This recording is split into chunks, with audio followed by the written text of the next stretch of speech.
Itu adalah ayat palsu. Kok bisa? Bagaimana kamu selamat? Orang ayatnya palsu mengutip himne Kristen.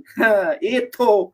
Kalau saya mau, ya, saya tanya, di mana Roh Kudus di dalam Torah? Di dalam Bilangan 11 ayat berapa tadi? Nggak ada di situ. Karena di dalam Perjanjian Lama, perhatikan teman-teman ya, Yahweh menurut orang Kristen itu punya dua roh. Kenapa yang disembah hanya roh baik, Roh Kudus? Nih, perhatikan ya. Saya tunjukkan kepada Anda. Begini caranya berdiskusi Joseph. Tetapi roh Tuhan telah mundur daripada Saul. Dan sekarang ia diganggu oleh roh jahat yang daripada Tuhan. Tuhannya gede semua ini, Yahweh ya. Saya baca di dalam bahasa Ibraninya. Makanya belajar bahasa Ibrani kamu. Feruah Adonai Sarah Meim Saul. Roh Tuhan ini menjauh daripada Saul. Yubiatatu ruah ra'ah me'et Yahweh. Ternyata roh jahat juga adalah roh Tuhan. Makanya roh jahat yang merasuk pada Yesus di dalam Matius 10 ayat 34, aku datang bukan untuk membawa damai tapi pedang. Kenapa? Karena masih ada roh jahat di dalam diri Yesus menurut 1 Samuel 16 ayat 14. Di dalam kitabmu roh Tuhan itu ada dua, ada ruah ra'ah, ada Roh Kudus. Tadi kamu mengatakan berapa tadi? Bilangan 11 ya. Saya tunjuk nih, mana ada Roh Kudus di situ? Bilangan 11 ayat berapa? Hah? Jawab dulu, ayat berapa tadi? Nggak ada, saya cek ayat ke-6. Di mana? Jangan bengong kamu. Woi, jawab dulu, singkat. Di ayat berapa? Bilangan berapa tadi yang ada Roh Kudus? Mau nangis dia. Bilangan berapa, Sep? Loh. Dalam etika berdiskusi, ketika Anda tidak memperhatikan data yang ditampilkan, itu urusan Anda. Dan ini waktu Anda berbicara. Oke, ini waktu saya. Ini waktu saya. Siap. Ini waktu saya ya. Tidak ada Roh Kudus di dalam bilangan. Tadi dia bilangan 8 katanya. Mana ada Roh Kudus nih? Coba cari di dalam bahasa Ibraninya. Ya, di dalam ayat berapa? 22. Mana di sini nggak ada Roh Kudus? Ya, di mana? Nggak ada kamu, data palsu kamu. Tunjukkan di dalam bahasa Ibrani, di dalam kitab Torah ada Roh Kudus. Sampai dunia kiamat pun nggak pernah ada. Karena Roh Kudus itu makhluk. Yesus juga makhluk.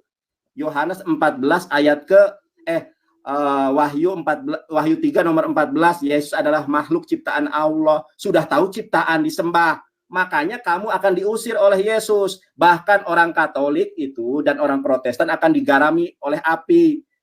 Berapa ayatnya? Markus 9:49, orang Kristen akan masuk neraka digarami oleh api. Yohanes Pembaptis mengatakan, orang yang datang setelahku bukan membaptis dengan air, tapi dibaptis dengan api.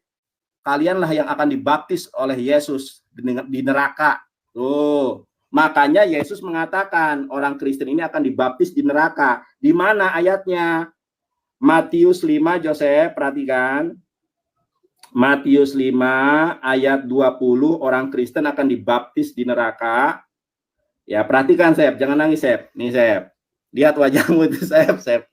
Maka aku berkata kepadamu, jika hidup keagamaanmu tidak lebih benar daripada hidup keagamaan ahli-ahli Taurat dan orang Farisi, sesungguhnya kamu tidak akan masuk ke dalam kerajaan sorga. Katanya ada penebusan dosa, tapi kalau agamanya tidak lebih benar dari agama Yahudi, kok masuk neraka nih? Ya, oke. Bagaimana kamu bisa masuk sorga? Tadi saya sudah tunjukkan, Lukas 6:40, nggak ditanggapi kau. Tuh. Kalau mau masuk surga harus Islam, kata Yesus. Sehuslam limudo yihye kemorehu. Makanya jangan buta terhadap original teks. Lihat wajah Joseph. Aduh, bodagis kamu. Lain ditanya, di mana Roh Kudus di dalam Torah? Jawab ya, jangan kabur kau.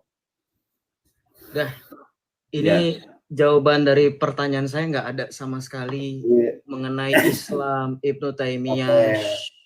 Ini waktunya Anda mau nantangin saya sudah, ini waktu saya diam. Ya, waktunya belum dimulai, kamu udah ngomong. Diam. Anda tidak menjawab pertanyaan saya sama sekali. Anda bilang saya ngawur kemana-mana, ngaca. Anda bahas ketuhanan, tapi yang Anda bahas Mariologi. Mariologinya Katolik, Mariologinya Protestan.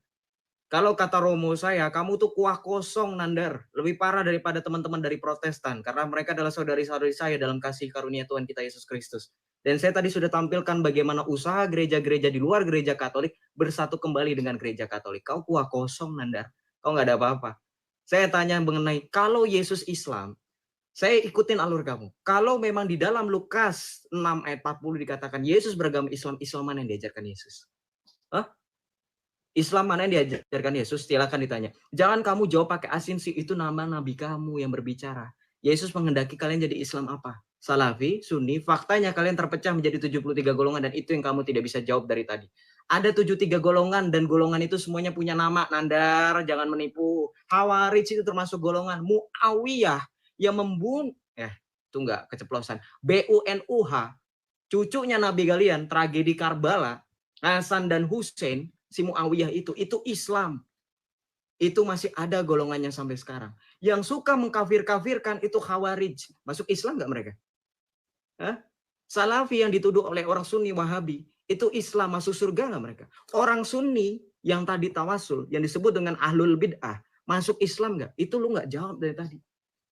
Cuman bermain-main kata dengan hadis-hadis lu yang gua nggak tahu itu hadis riwayat mana. Tampilin dong datanya. Saya tampilin ayatnya pakai data kok.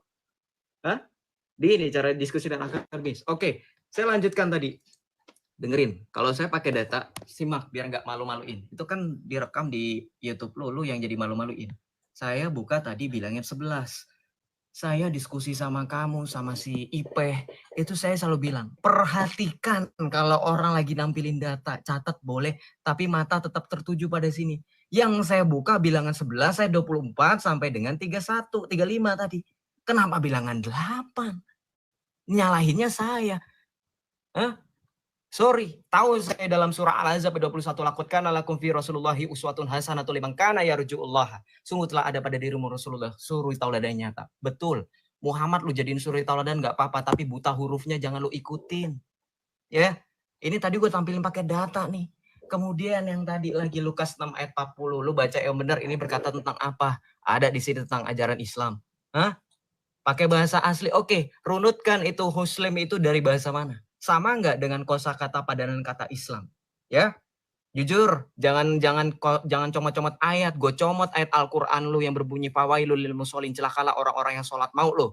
Enak aja lu comot-comot kitab suci gue lu. Udah ajaran Spanyol, separuh nyolong. Nih Nur Muhammad lu nggak berani sentuh ini. Oknum, pala lu peang, oknum nih. Ini akidah Ahlussunnah wal Jamaah, Nandar. Ini masih denial nih orang Islam, yakin? Gak dibahas-bahas dari tadi gue tanya, ini Nur Muhammad dari mana ini? Pemahamannya kok mirip sama Yesus Kristus, Logos. Kenapa? Orang-orang bertanya, orang-orang menuduh saya katanya, oh kenapa kamu bahas Muhammad? Kan yang lagi dibahas Yesus. Lo jangan standar ganda, makanya jadi Islam punya standing position. Lo nganggap Yesus sebagai Tuhan atau Nabi? Gue ikutin alur lu, gue kejar di alur lu. Kalau lu nganggap Yesus sebagai Nabi, oke. Muhammad Nabi nggak? Kita samakan persepsi dulu makanya. Ini cara diskusi. S2 cara diskusinya kagak bener ya. Tadi nggak kena poinnya. Saya tanya itu pertanyaan itu dari tadi belum dijawab-jawab nih. Data saya di buku-buku ini tebel. Belum kalau saya tampilkan buku yang lain termasuk buku yang saya capture di sini. Kenapa saya nggak tampilkan secara fisik? Ribet teman-teman. Nih sengaja saya buat seperti ini. Sekali lagi kemajuan teknologi memudahkan kita membongkar bagaimana Islam itu ya. Nih dijawab Nur Muhammad filsafat Yunani. Lu jawab nih tadi gue udah tampilin data, lu tinggal screenshot ya. Tadi mengenai 1 Yohanes 5 ayat 7 juga udah gua jawab, Nandar. Dalil Tritunggal itu justru lebih bagus lu yang bawain. Kenapa? Udah bosen mengenai Tritunggal, pasti nanti kesini-sini. Tahu gua, nanti 28, 19, ayat 20 nih. Tadi sudah saya katakan di dalam Islam ada al-ulama warasatul anbiya, ulama pewaris para nabi. Bapak-bapak gereja kami adalah orang-orang yang berjasa. Kanon Alkitab kan dari mereka, kan kamu tahu, evangelis. 2 Tesalonika 2:15 itu berbunyi apa? Berpeganglah teguh pada ajaran yang kamu terima dari kami. Ya, ini Santo Siprianus dari Kartago di tahun 258 memberikan komentar terkait tentang 1 Yohanes 5 ayat 7. Nih, jadi ajaran ini ada dari abad pertama, tidak mungkin di abad ketiga, abad keempat manuskripnya nggak ada. Orang abad kedua aja sudah ada kok ini komentarnya. Logika dong. Al-ulama warasatul anbiya. Silakan dijawab pertanyaan saya yang dari tadi kamu nggak jawab, cuman nyari kemana roh Tuhan, nanti kamu jawab. Ini 1 Samuel ini sudah dijawab di sarapan pagi. Waktu habis. Oke, sekarang saya ya. Ternyata Joseph gak ada isinya, lain ditanya, lain jawab. Nih, gua ajarin caranya berdebat begini, Joseph. Makanya dia nggak mau memperlihatkan wajahnya, mau nangis dia. Nih, lihat Joseph. Saya kan tanya, di mana tertulis Roh Kudus di dalam Torah? Di mana Musa menyembah Roh Kudus? Kenapa Katolik dan Protestan menyembah Roh Kudus? Musa saja nggak kenal Roh Kudus. Di mana tertulis? Rupanya kamu baca terjemahan, nggak ada Roh Kudus di situ. Ini ya, ini terjemahannya juga roh. Nih ya. Bilangan 11 nomor 25. Lalu turunlah Tuhan dalam awan yang berbicara kepada Musa, kemudian diambilnya sebagian dari roh yang hinggap padanya. Ini roh apa? Karena Tuhanmu itu punya roh jahat. Yang Spanyol itu ya lu. Ngambil kitab perjanjian lama, kok gua yang dibilang Spanyol. Kita lihat di dalam bahasa Ibraninya ya. Langsung ke ininya. Di dalam bahasa Ibraninya bukan Roh Kudus ini. Haruah. Tuh. Seroh, satu roh. Fayit nabau. Fayit nabau. Mana Roh Kudus di sini? Nah, satu lu, kena tampol lu. Gak ada Roh Kudus di situ. Kemudian di dalam, nih saya kasih tahu caranya kamu berdebat. Ditanya apa, jawab apa. Kamu itu gimana sih? Nih, caranya begini, saya telah mundur ya. Kita lihat nih. Tuhanmu itu punya roh jahat juga, tetapi roh Tuhan telah mundur daripada Saul dan sekarang ia diganggu oleh roh jahat yang daripada Tuhan. Jangan-jangan yang hingga pada bilangan 11 nomor 25 itu roh jahat Tuhan. Kan yang saya tanya jelas, sudah saya bilang, tidak ada debater Kristen yang sanggup mengalahkan saya. Di mana dalil Musa menyembah Roh Kudus? Bilangan 11 ayat 25, nggak ada di situ Musa menyembah Roh Kudus. Dan roh yang di situ maksudnya roh iblis. Coba kamu lihat, 1 Samuel 16 ayat 14 sampai 15. Tuhanmu juga punya Spanyol, yaitu roh iblis. Ini kita sedang membahas konsep ketuhanan, lali ke Nur Muhammad, gak nyambung. Bahas tentang mazhab. Kalau kamu mau, mari kita berdebat nanti setelah ini ya, besok ya. Mau Paulus Nabi palsu boleh, mau apa lagi tentang konsep keselamatan baru. Kamu yang ditanya, lain dijawab, lain ditanya. Sekarang saya ulangi pertanyaan saya, jangan nangis. Makanya kenapa mukamu tidak ditampilkan? Nyonyot kon, babak belur kon hari ini. Di mana Musa menyembah Roh Kudus? Satu. Yang kedua, di mana di dalam Torah berbunyi Payomer Elohim, berfirmanlah Tuhan, Anahnu kamilah, Aba, Bapa, PHben, Anak, Perwah Kodes, Eloheha, dan Roh Kudus Tuhanmu. Pertanyaan singkat jelas saja kamu nggak paham, saya disuruh memahami pertanyaanmu yang nggak ada korelasinya dengan konsep ketuhanan.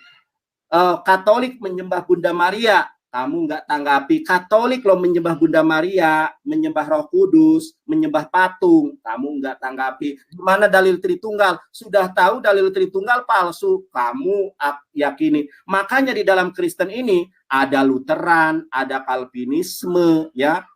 Konsep keselamatan juga berbeda. Ada sola fide, sola gratia. Aduh, Joseph kamu. Yang berikutnya, kamu nggak pernah memperhatikan apa yang saya katakan. Di mana Yesus mengatakan firman yang hidup. Ya. Coba di mana? Jangan makan, mana wajahmu yang sudah menangis itu, nyonyor kamu. Di mana Yesus mengatakan dia adalah firman yang hidup. Baca Yohanes 17 ayat ke-8. Dia itu bukan firman yang hidup. Ini saya konsisten dan komitmen membahas tentang konsep ketuhanan. Di mana Yesus mengatakan dia adalah firman yang hidup dalam bahasa Ibraninya. Payomer Yesua Hamasya Anohi Hamilah o Anohi Hadabar Ani Rotseh Lihyot Anasim. Di mana itu? Babak belur kamu bahas Roh Kudus Tuhan di dalam Torah, nggak ada. Yesus mengatakan firman yang hidup, nggak ada. Kristen masuk neraka.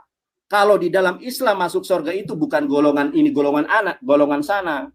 Ya, Kul in kuntum tuhibunallah fattabi'uni.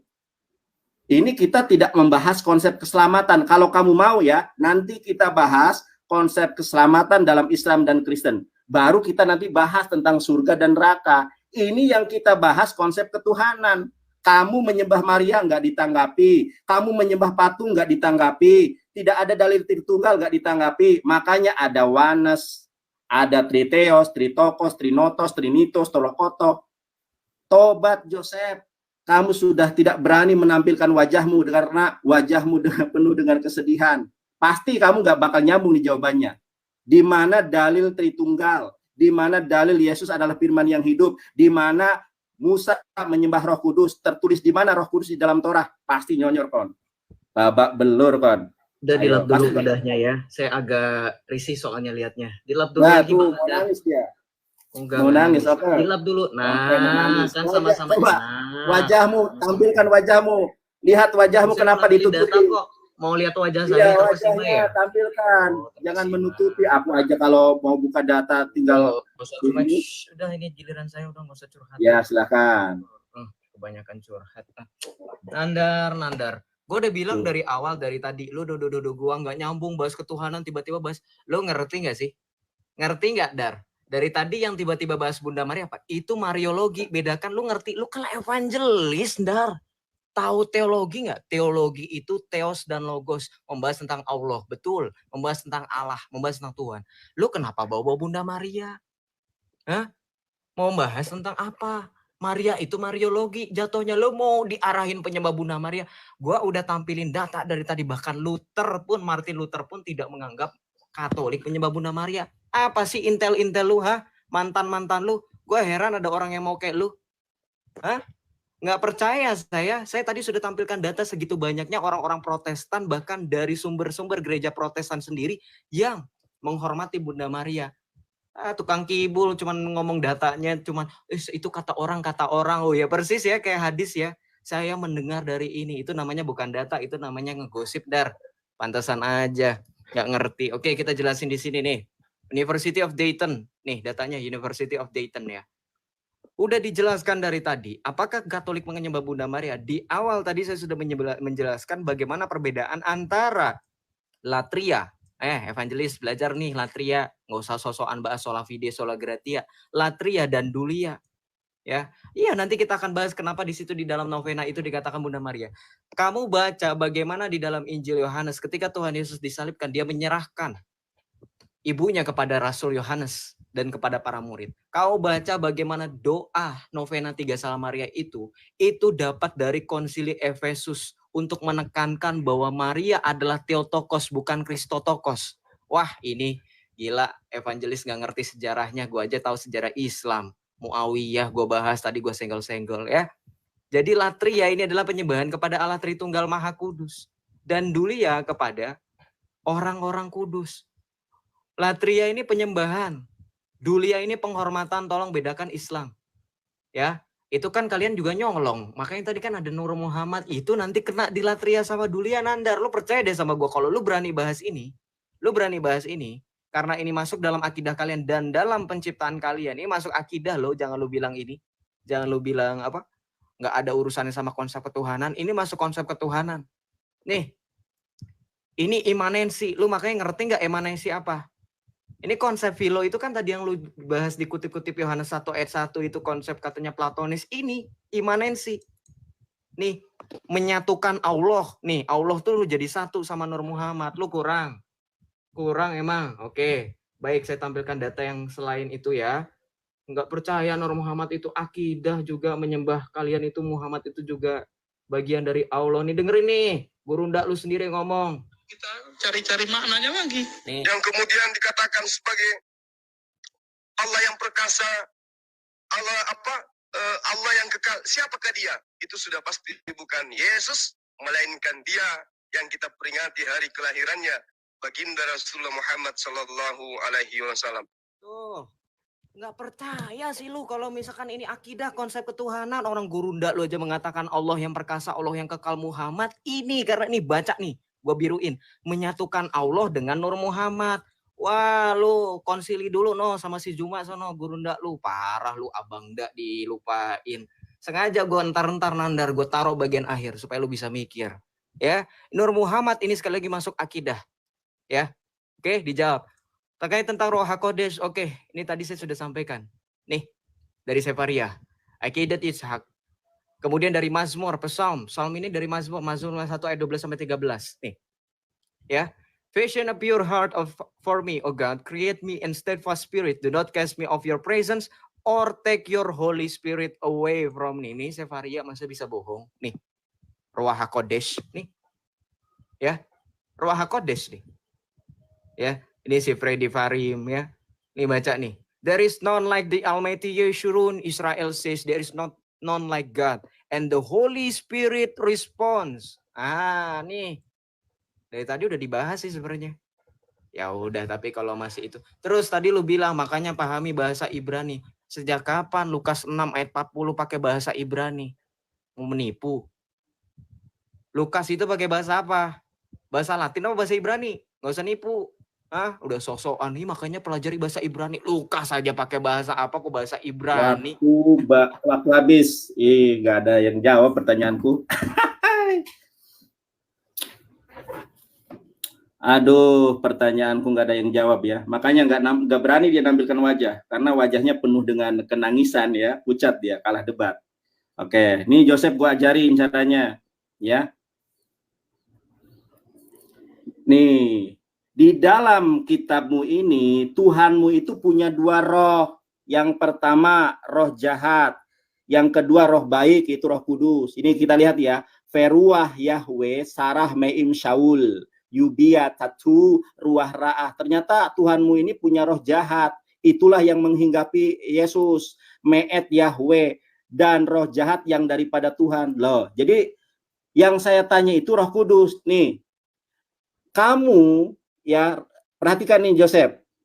Bilangan 11, nomor 25, itu bukan roh kudus, itu roh jahat. Nih, di dalam bahasa Ibraninya, ruah, bukan roh kudus. Contoh kalau roh kudus tulisannya bagaimana? Makanya, aduh kamu nggak bisa bahasa Ibrani soalnya. Makanya kamu kalah debat. Coba perhatikan nih ya.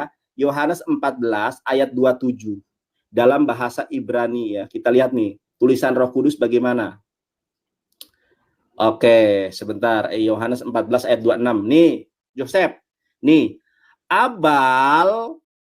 Abal ha-menahem Ruach HaKodesh. Ini baru tulisan Ruach HaKodesh. Pertanyaan saya, di mana di dalam Torah ada tulisan Ruach HaKodesh? Sampai dunia kiamat, saya jamin, saya kasih kamu uang 100.000 untuk beli topeng yang lebih bagus. Di mana di dalam Torah ada tulisan Ruach HaKodesh? Kamu, Nandar, kapan Yesus bahasa Ibrani? Dodol, Yesus nggak pernah bisa bahasa Yunani, apalagi bahasa Inggris. Nih saya tunjukkan ya, Yesus itu sehari-harinya ngobrol bahasa Ibrani dan Aramaik. Nah kita lihat di sini, kapok, babak belur kau, ya nggak. Siapa dulu evangelis dilawan? Nih di dalam Kisah Para Rasul ya. Di dalam Kisah Para Rasul, coba perhatikan nih. Perhatikan Joseph, biar kamu tahu.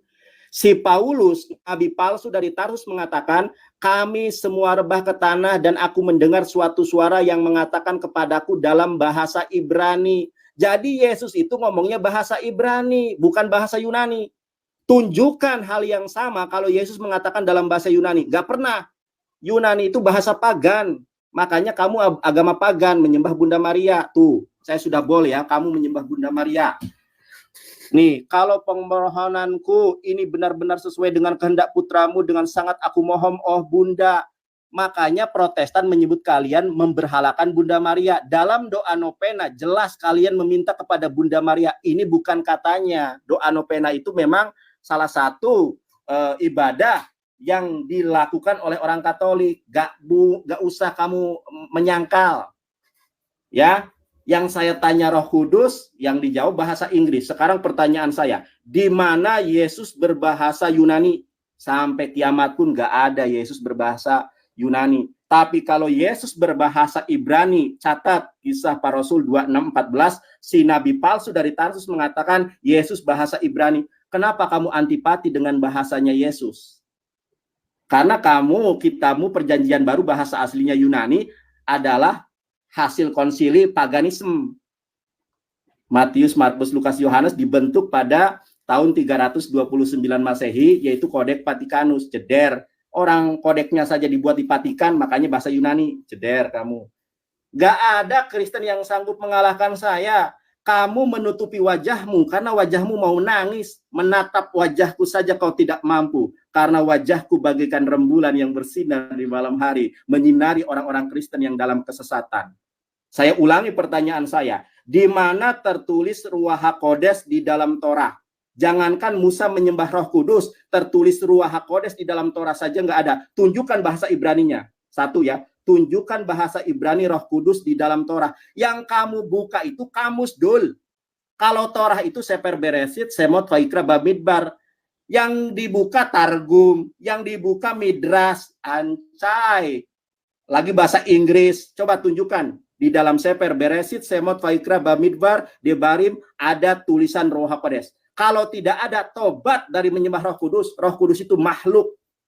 Roh Kudus itu makhluk ciptaan Tuhan, jangan disembah biar tidak masuk neraka. Orang Katolik dan Kristen masuk neraka, Markus 9:49 akan digarami dengan api.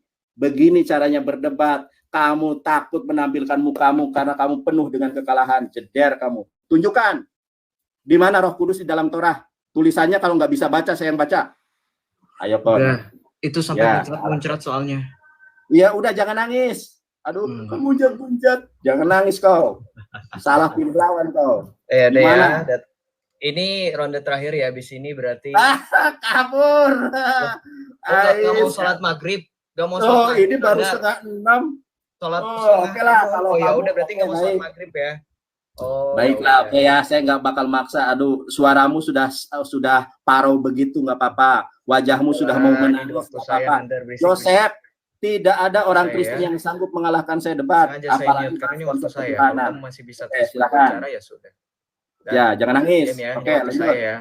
Oke, kita bahas Ya, dulu. Dari tadi udah dibilangin perbedaan antara latria dulia, lu kagak ngerti. Nandar kuah kosong amat lu ya. Baca yang bener dong, Dar. Nih, tadi udah dijelasin. Novena 3 Salam Maria ini. Perbedaan antara latria dan dulia. Sekarang kalau gua tanya lagi latria dan dulia, gue pikir lu nggak bakalan ngerti. Nggak ngerti, nggak masuk di otak lu. Kenapa? Karena lu cuma bisa framing. Di sini dibaca ya. Di sini dibaca bahwa Bunda Maria di sini hanya sebagai perantara kepada siapa? Nih baca, kepada putranya, kepada Yesus Kristus, bukan kepada Allah Bapa. Sebab dalam 1 Timotius 2 ayat 5 yang menjadi perantara antara Allah Bapa dengan manusia, Yesus. Kenapa bisa Bunda Maria menjadi pengantara kita? Sebab kamu tanya sama orang Protestan, orang Katolik, orang Ortodoks, jangan kamu coba bentur-benturkan, Nandar. Emang kita Islam terpecah jadi 73 golongan. Ut unum sin, bahasa Latin. Ya, jangan extra elesiam, ut unum sin. Doa Yesus kepada para murid supaya mereka menjadi satu. Orang Katolik, Protestan, Ortodoks jadi satu, kelar Islam. Ya. Itu OTW nanti. Tadi saya sudah buka websitenya. Makanya di sini ini menjadi perantara. Ya, peristiwa mukjizat Tuhan Yesus pertama merubah air menjadi anggur pada saat pesta perkawinan di Kana itu berkat Bunda Maria.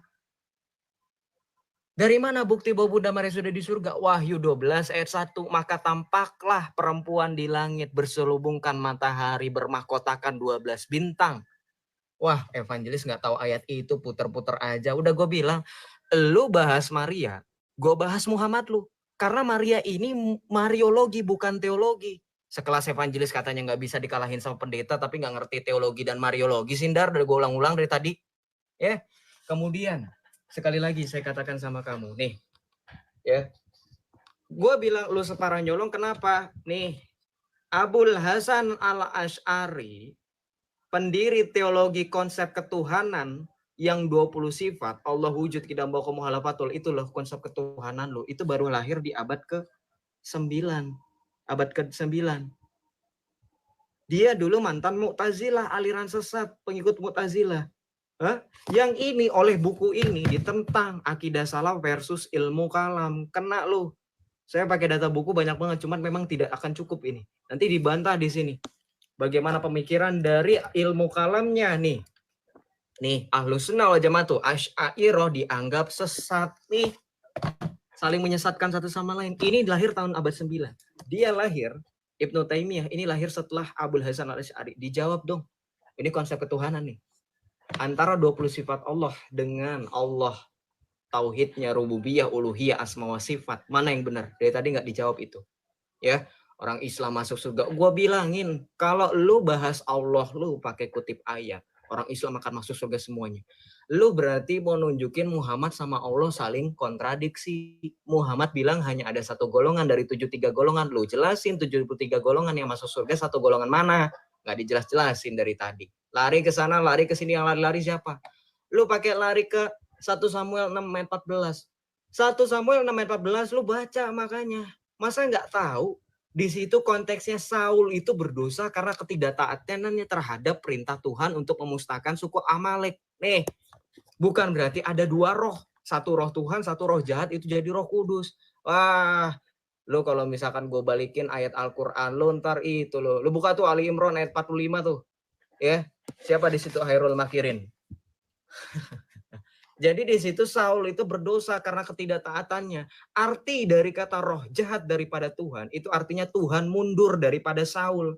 Dan atas izin Tuhan, maka roh-roh jahat mulai mengintimidasi Saul. Masa lu baca ayat kitab suci orang Kristen, orang Yahudi, yang lu bilang ya orang Yahudi originalnya, masa kayak baca Al-Quran, amin, ditanya tafsirnya apa, lihat tafsir ulama. Kalau nggak tafsir bebas, suka-suka. Nggak bisa gitu, baca konteksnya. Samuel di situ berbicara Saul itu kenapa? Ya, tolong dijawab itu dari tadi nggak dijawab-jawab. Nur Muhammad juga nggak dijawab. Novena udah kejawab ya. Dari tadi nih Latria dan Dulia baca nih data saya. Konsili Nikea ya. Silakan. Kalau misalkan Anda bisa menjawab, ini Anda nggak dibilang kuah kosong. Tadi berkenaan dengan ruh wah hakodes di dalam Kejadian 2 ayat 7, di sini juga dikatakan nih. Tuhan di sini dikatakan meniupkan nafas kehidupan. Kan tahu Roh Kudus itu apa? Roh yang memberi kehidupan nih. Ibrani. Habis waktunya Joseph. Tadi udah disebutin dari Mazmur juga, habis dari Safaria juga. Nggak dibantah, nggak dibahas dari tadi. Loh, fokus habis sama data saya. Loh. Kamu jangan terguncang. Habis waktunya Joseph. Sekarang waktu saya dia. Siap, Joseph berapa kali lagi nih gua tanya? Lu sholat gak? Lo enggak, gua tanya berapa kali lagi gua. Ya kamu sholat apa enggak? Kalau saya sih enggak sholat. Sekarang kan udah mendekati iya, sholat saya jam 6 maghrib. Ini baru jam setengah 6. Makanya saya tanya berapa putaran lagi? Gimana? Loh, jangan nervous lah. Berapa putaran lagi? Sholat enggak? Yang saya tanya berapa putaran lagi, bukan sholat apa? Sholat enggak, maksud gue biar ada patokannya. Tadi saya sudah bilang sholat saya jam 6 maghrib. Ya? Sholat maghrib itu waktunya jam 5.44, 12 menit lagi. Kamu waktu mana? Aku Kuningan. Di mana? Di Jakarta kan, di WIB kan? Ya sudah. WIB, saya kan? Oke, kamu tadi penutup ya. Oke, saya tutup sekarang. Belum penutup. Ini baru kamu penutup. Loh, iya ini loh. Gimana sih? Lu kan tadi penutup. Bukan penutup, itu membalas argumentasi. Sekarang penutup. Loh. Baru saya terakhir karena urutannya tadi berbicara. Waduh nih orang nggak ngerti cara diskusi. Oke, tadi awal berbicara kan kamu. Oke. Jadi sekarang gimana nih? Gua ngomong. Diakhiri penutup, kamu nutup, baru saya tutup. Oke, baik. Ya, baik. Oke, saya mute. Oke. Di mana timernya? Timernya di mana? Loh, jangan derpes, tenang. Timernya mana? Itu di rematch, itu di invite. Iya, udah, deh. Ya, teman-teman, ternyata Bunda Maria ini kedudukannya lebih tinggi daripada Yesus. Coba perhatikan ini ya, dalam doa novena. Ini teman-teman, perhatikan. Saya bahas konsep ketuhanan.